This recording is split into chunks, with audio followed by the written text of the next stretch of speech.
তিন ব্যক্তির দোয়া আল্লাহ ফিরাই দেন না। কয় ব্যক্তি? এক এক এক নাম্বার হচ্ছে মুসাফির, দুই নাম্বার হচ্ছে কি সন্তানের জন্য পিতামাতার দোয়া, আর তিন নাম্বার কি মাজলুমের দোয়া। মাশাআল্লাহ, আপনারা তো জানেন ভালোই।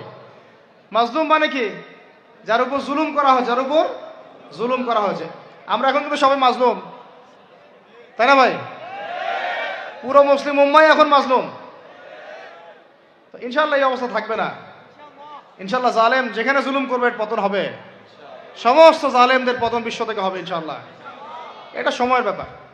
কিসের ব্যাপার? আল্লাহ পাক পরীক্ষা করছেন আমাদেরকে। ইসরায়েল সারা জীবন বোম মারতে থাকবে না ইনশাআল্লাহ তাআলা। ফিলিস্তিনের মা বোনরা এভাবে ধর্ষিত হবে না ইনশাআল্লাহ। একদিন ওই বাচ্চারা বড় হবে, ওরা যুদ্ধ করবে ইনশাআল্লাহ। এই ভাইরা যাদেরকে মারা হচ্ছে, এই এই লীলা খেলা চলবে না ইনশাআল্লাহ। ইনশাআল্লাহ তাআলা এই হাদিসের উপর বাস্তবায়ন হবে। কোন হাদিস? নবীজি বলেছেন লা তুকাতিলুন্নাল ইয়াহুদ, তোমরা অবশ্যই এই জালেম ইহুদিদের সাথে যুদ্ধ করবেই। ওয়ালা তাকতুলুন্নাহুম, তোমরা অবশ্যই এদেরকে হত্যা করবেই।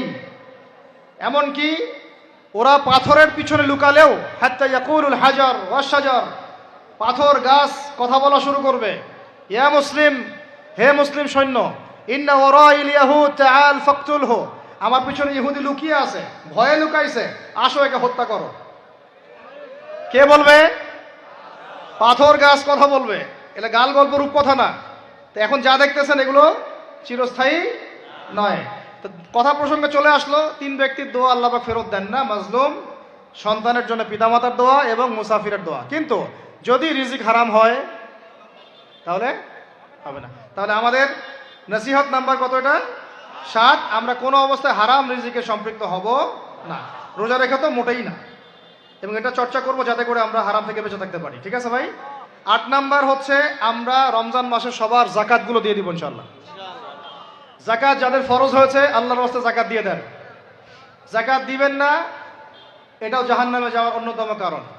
ওই সম্পদগুলোকে এভাবে গলানো হবে, গলিয়ে মুখে, গালে, পার্শ্বদেশে, চামড়ায় লাগিয়ে দেওয়া হবে। নাউজুবিল্লাহ। সূরা তওবায় আছে এটা। কোন সূরায়? তওবায়। জাকাত দিতে হবে। কেউ যদি জাকাতকে অস্বীকার করে সে কাফের হয়ে যাবে। কেউ যদি জাকাতকে অস্বীকার করে কি হয়ে যাবে? কাফের হয়ে যাবে। কেউ যদি মনে করে নামাজ ফরজ, নামাজ মানি, জাকাত মানি না, কি হয়ে যাবে? কাফের হয়ে যাবে।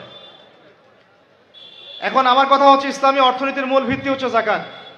জাকাত যদি ঠিকঠাক মতো দিতেন, বাংলাদেশে একটা দরিদ্র মানুষও খুঁজে পাওয়া যাইতো না।